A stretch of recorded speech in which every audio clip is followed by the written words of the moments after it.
mic test 1 2 3. Yeah. Can you hear fine? Oh, okay. But like, is it going off over there? Okay. It says it's connected. So. It looks like it is. Okay.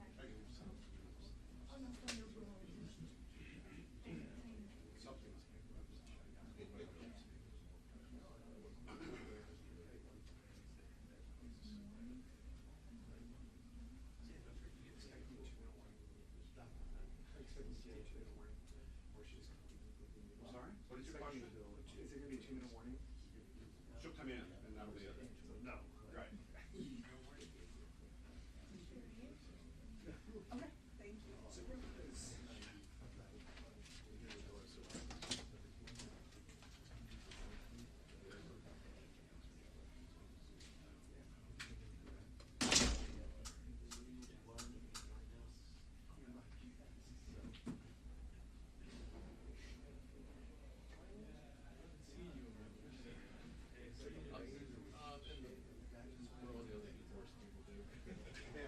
Just start rolling.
stay. It was great because they're great. Yeah. They live in shades. And then they had the elders with me there. They had to behave. And because they also, I mean, they do. And they all, they had like weird things they do. Like when they party, someone gets out and watches as they party.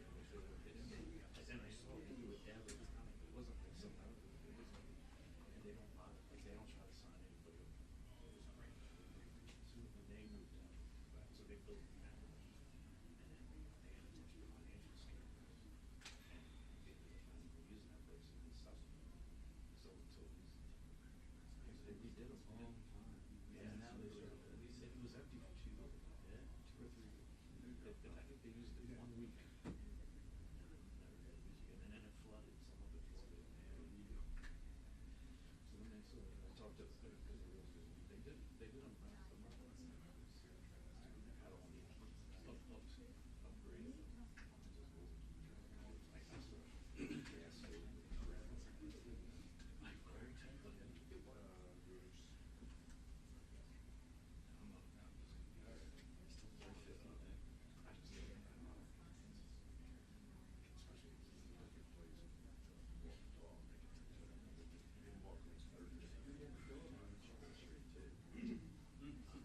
Oh yeah, yeah. Maybe there's some.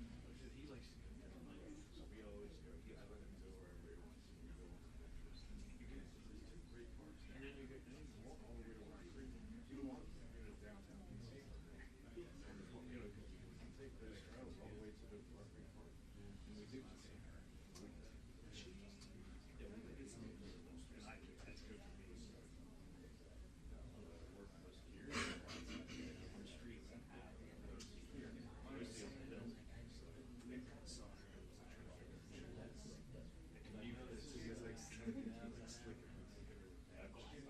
I bought a new washer. I made some money off of it. And he was just like, as soon as when they were using it, I said, I bought a Bitcoin fund. Like, there's no way it's not going. And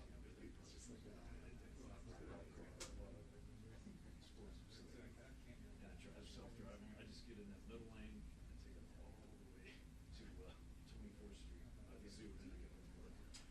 But I mean, but it does all. I'm still driving, but it does all the stuff behind the scenes. So you know where to use that light for. No, it's a Kia. It's a Kia Stick. It's a twin turbo V6. And nobody knows it. It had, well, they don't call it. It's a system. It does everything. Yeah, it's great. It makes my kids. So just get in there. It set the distance. It brings all the ways. And then if you're not on the highway, like if there's street lights, you have to start it. Or you can button and push to start it. So it doesn't want to accidentally come to here. So we're going to get started.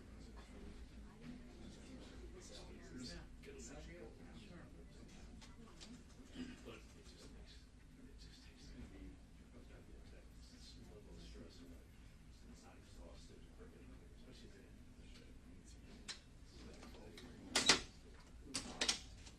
Also, they used to trick me and drive my Capitol Hill. It took me 2 hours to get to Capitol Hill because of one accident. Yeah. It's just great. Yeah. Yep. All the time. I could do it in 40 minutes. Yeah. It used to be 25 or 30. But it's raining. There's not too many towns like that. No. It's interesting. One guy built a whole city of his house. Like in Louise Library. Louise Library. Yeah. It's a good one. I see it. He's got horses. Yeah. He's got a car wash down there. They're heading down shortly. Thank you. Because he couldn't build, couldn't make his footprint too, which is awesome. Keeps it looking like the rest of it, but still, and it increases the property value of everything. Oh yeah. It was pretty penny to do that. Just a house for 10 years. I just made some strings of a historic neighborhood.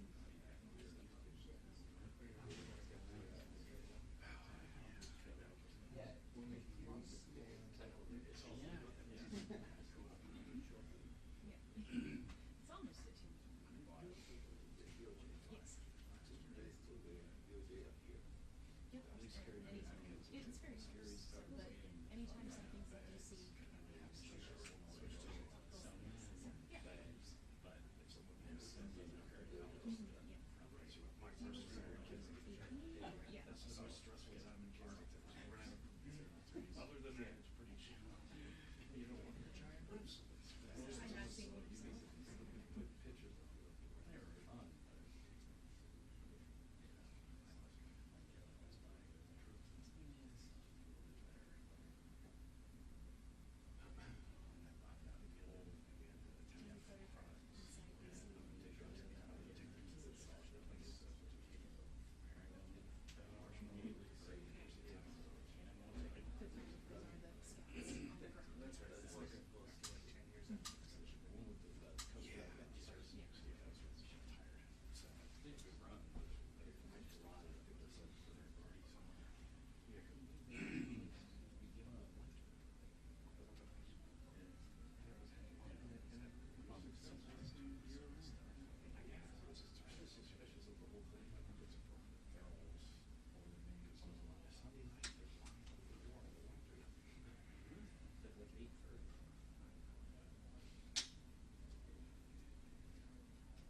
Hi.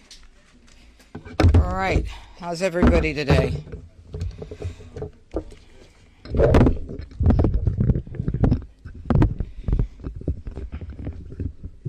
Harmeet, stand next to me, baby. You can put it right here. Oh, there's no shelf.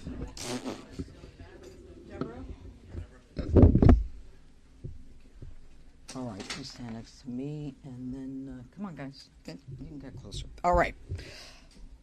First of all, I think you know who I am. I'm Jeanine Pirro. I am now the United States Attorney for the District of Columbia. And on May 22nd, I stood at this very podium to announce the initial charging of Elias Rodriguez, 31 years old, of Chicago, Illinois, to a community that was reeling because of one person's actions. Today, we in the United States Attorney's Office continue our journey to seek justice for not only 2, but 4 victims of this horrific crime, which has had enormous consequences and repercussions, not just in the district, but nationwide and worldwide.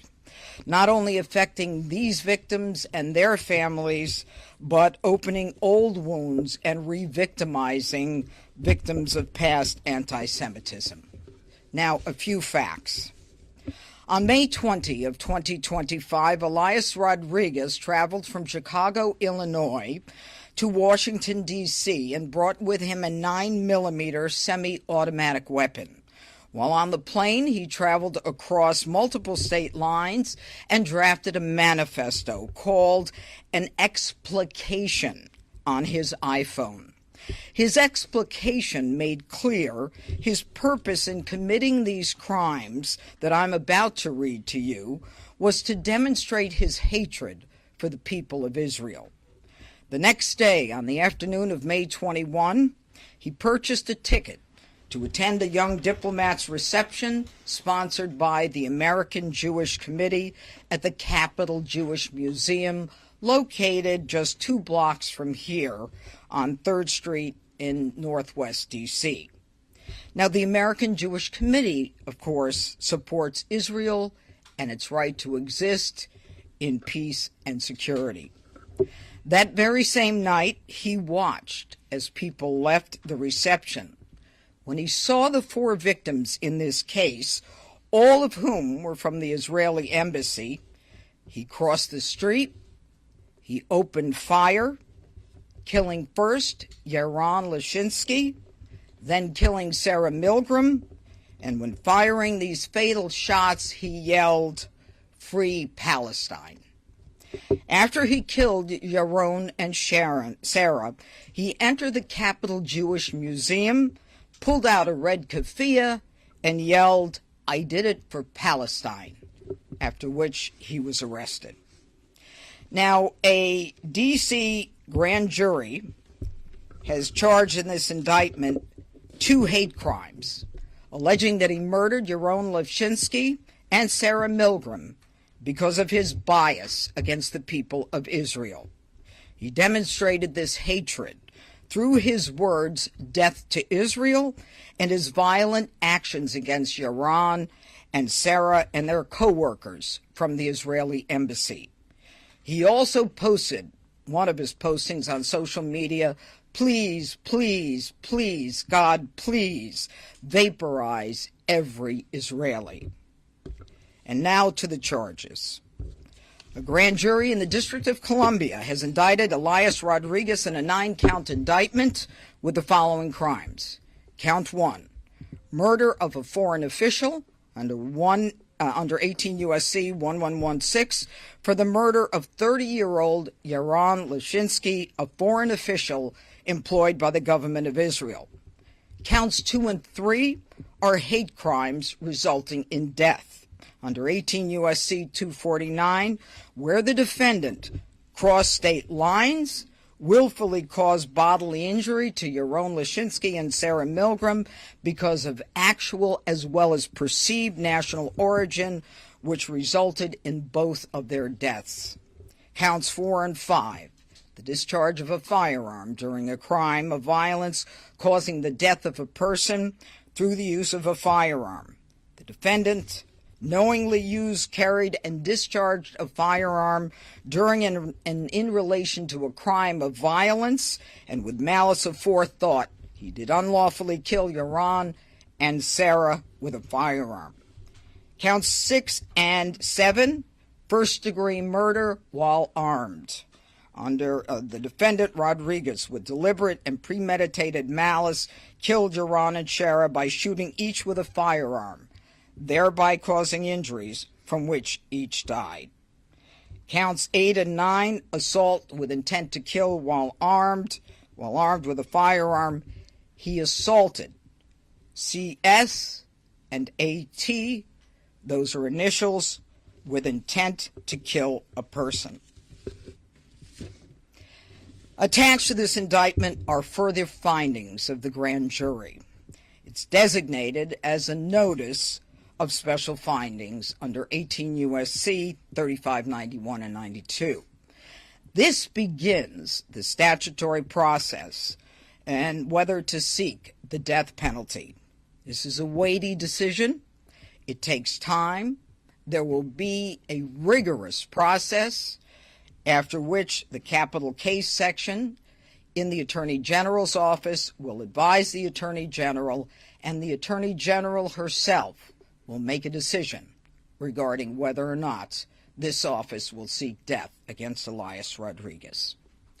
In that regard, I think it's important to identify a specific special finding, and I direct your attention to, I believe it's paragraph 28. Rodriguez committed an offense against Sarah Milgram in an especially heinous and cruel and depraved manner, in that it involved serious physical abuse to Sarah Milgram, who was particularly vulnerable due to infirmity. Now, let me close by saying that prior to speaking to you today, I spoke with the parents of Yaron Lashinsky as well as Sarah Milgram. The parents of Yaron are in Israel. Sarah's parents are in the United States. These are people who are broken because of one man's actions. These are people who should have been in-laws, but because of one man's action, they will never be able to celebrate a marriage that was intended or the grandchildren that would have resulted. The families want to thank the prosecutors in my office.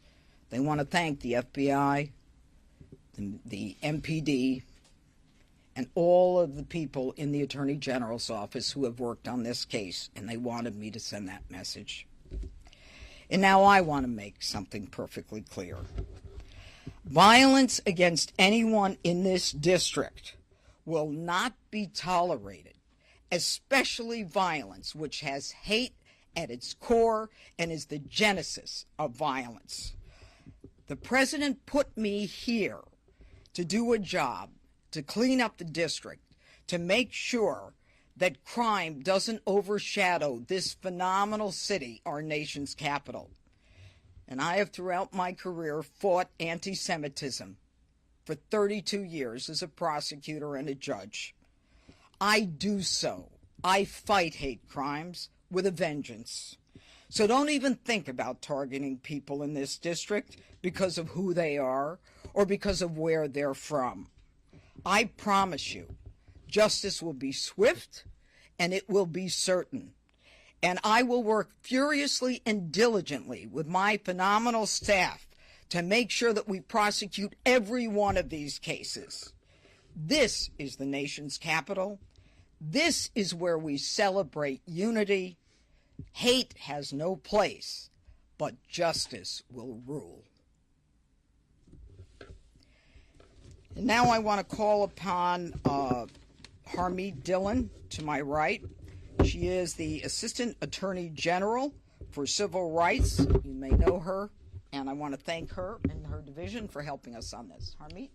Thank you, Judge Jeanine, for your remarks and for your diligent work of your office on this matter. It is my weighty responsibility under federal law to certify any hate crime charges at the federal level in the United States, and we did that in this case with alacrity. The Civil Rights Division remains unwavering in the same commitment that you just heard from Judge Jeanine. Namely, there will be a zero-tolerance policy in this district and in these United States for any hate-motivated violence, including in this case on the basis of actual and or perceived national origin.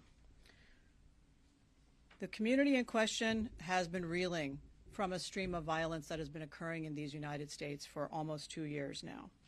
To those who seek to inflict further pain and suffering on Israeli communities, we will use every legal tool at our disposal to hold them accountable for these actions and deter future actions.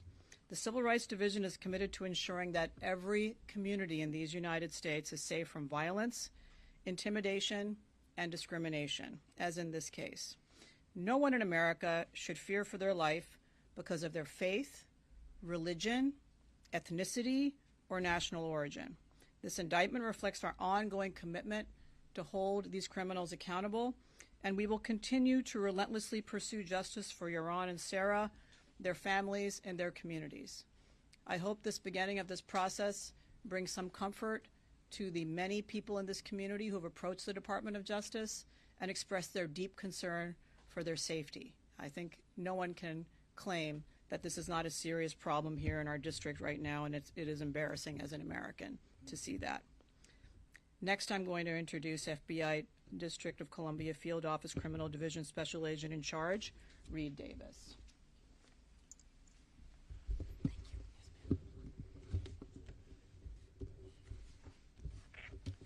Thank you, Judge Pirro. Thank you, AG Dillon. Good morning. My name is Reed Davis. I'm the Special Agent in Charge for the Washington Field Office Criminal Division. Today's announcement is a major step forward in our partners in the FBI's efforts to seek justice for the victims and the families of the horrific act at the Capitol Jewish Museum on May 21st. Since that tragic night, our FBI and DOJ victim specialists have forged relationships with the surviving victims and the families of the young couple who were ruthlessly murdered. They have maintained close contact and kept them apprised of significant investigative milestones in the case, and these victim specialists will remain in contact with the families until justice is served. FBI investigation to date indicates that the subject acted alone with the intent to commit a violent act in the District of Columbia. Based on his writings and communications, we believe he was a lone wolf actor, motivated by anti-Zionist and pro-Palestine ideology with the goal of conducting a mass shooting to call attention to his political agenda.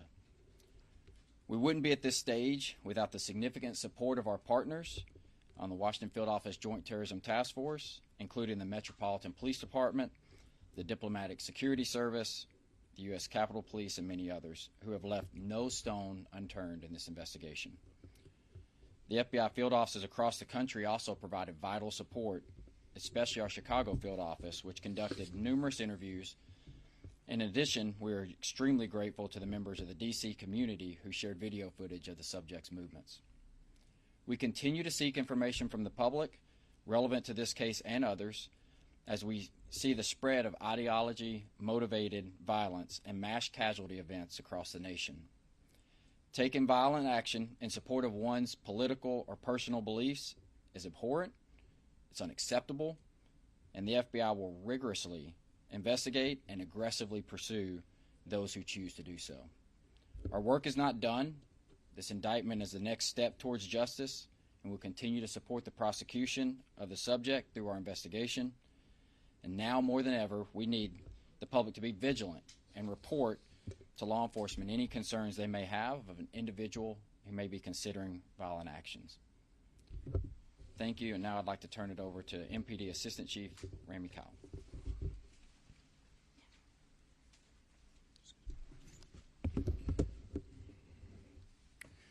Good morning. I'm Assistant Chief Ramey Kyle of the Investigative Services Bureau at the Metropolitan Police Department. Since our officers apprehended Elias Rodriguez and recovered the murder weapon moments after the shooting, our homicide detectives have tirelessly pursued justice. MPD has a solemn obligation of investigating every homicide occurring in the District of Columbia, a duty we do not take lightly. Our detectives work closely with our partners at the FBI Washington Field Office as this case progressed and as the investigation traveled outside of our city and outside of our jurisdiction. The charges unveiled here this morning underscore our collective commitment to ensuring Rodriguez faces the maximum punishment possible. Calling this a shooting alone doesn't begin to describe the vicious and hateful attack. Rodriguez traveled halfway across the country, came to our city with the intent to murder people simply because of who they are, what they believed, and where they came from. Hate has no place in our community. We continue to stand shoulder to shoulder with all those impacted by the loss of Jeanine Lashinsky and Sarah Milgram.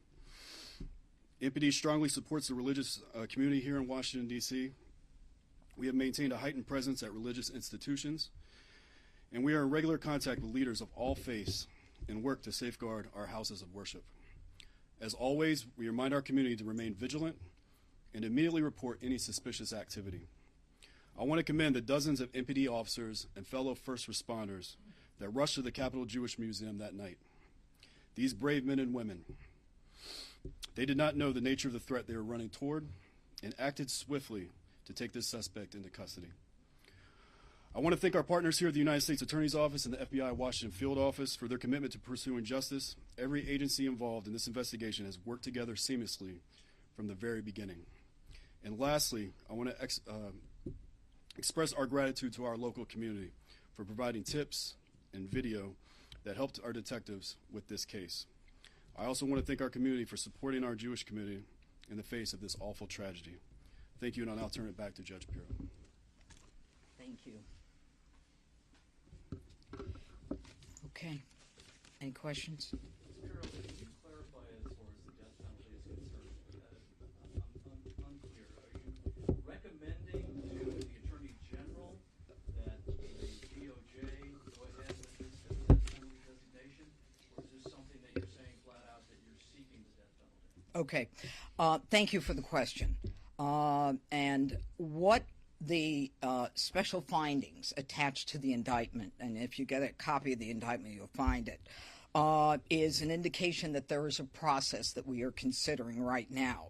And the Department of Justice has a very rigorous internal process for determining and reviewing cases to determine whether the death penalty is appropriate. The capital case section is responsible for conducting the review. The review includes an examination of all the evidence and of the charges.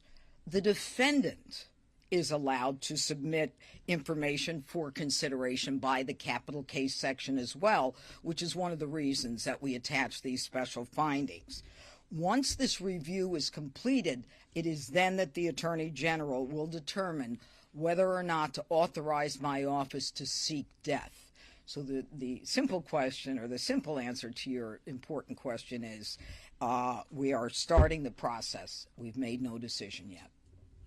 Yes, sir. Judge Pirro, go ahead. There's been reporting and addition after an attack earlier this week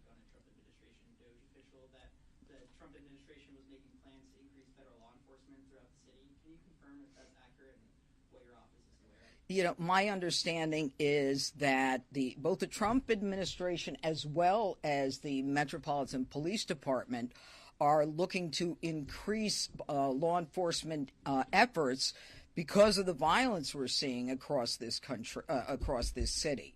I'm not sure specifically what you're referring to, but we just have too much crime. I just want to ask you. Hold on. Go ahead. There's a new FBI report that says that anti-Semitic crimes have gone up 70%. This is the highest number against any religious group. Given your announcement today, do you envision any enhanced prosecution efforts, deterrence efforts? Give us some context about that. Look, I think your question is an important one, and it makes it clear that we have a problem with anti-Semitism in this country, and the statistics bear that out. And I think now more than ever, we are seeing increased numbers. So what does that mean? What it means, if you can get from, my tone, we're going to be very aggressive. You heard from the FBI, the MPD. We're going to look for these cases. We're going to prosecute these cases to the full force of the law. It's a problem, and we're not going to tolerate it. Anti-Semitism has historically been one of the biggest scabs in the world that keeps getting picked on and picked at. So from my perspective, I will go forward with every case with vengeance. Judge Jeanine, do you support a federal takeover of Washington, D.C.? Well, yeah, that is a decision for the president. And I think that what the president was saying is that we're seeing far too much crime being committed by young people, 14, 15, 16, 17 years old, that I can't get my hands on. I mean, I don't know if you've seen some of the pictures, but, young people are coddled, and they don't need to be coddled anymore. They need to be held accountable. They shouldn't be going to arts and crafts in family court. They need to understand that enough is enough, and that the D.C. Council has to repeal some of these absurd ordinances and laws that they've had passed that do nothing to protect the people of this city and of this district. And I will reference a case that I wrote an op-ed piece on that I've been talking about for weeks. A young person gets on a bus with an illegal gun. There is a family on the bus. He makes a decision to shoot someone in the chest. To me, that's intent to kill. But for the grace of God, that individual did not die. Now, he's got a gun. It's illegal. He used the gun. Guess what the sentence was? I got a conviction. The sentence was probation. We can't have that. And by the way, he wasn't a kid. He was 19. These are the rules of the D.C. Council. They've got to be changed. We've got to have the ability to let young people know that they're going to be accountable. And if you look at some of these pictures of these kids being beaten by crews and bloodied up, and you want to tell me that, it's only a kid who did it, no. Take a look at the bloodied up face and body, and you'll know that it's more than little kids doing this kind of thing. Are you trying to get your office to take over what Brian Schwab is doing? Do you want to take over juvenile justice here in the state? I'm not trying to do anything vis-a-vis Brian Schwab. All I want to do is clean up D.C. That's why the president put me here. And youth crime is on the rise. In the last 4 years, we've had 150,000 cases of youth violence. Okay, 4 years ago. Now it's close to 500,000 cases of youth violence. We've got D.C. as one of the highest murder rates in the country.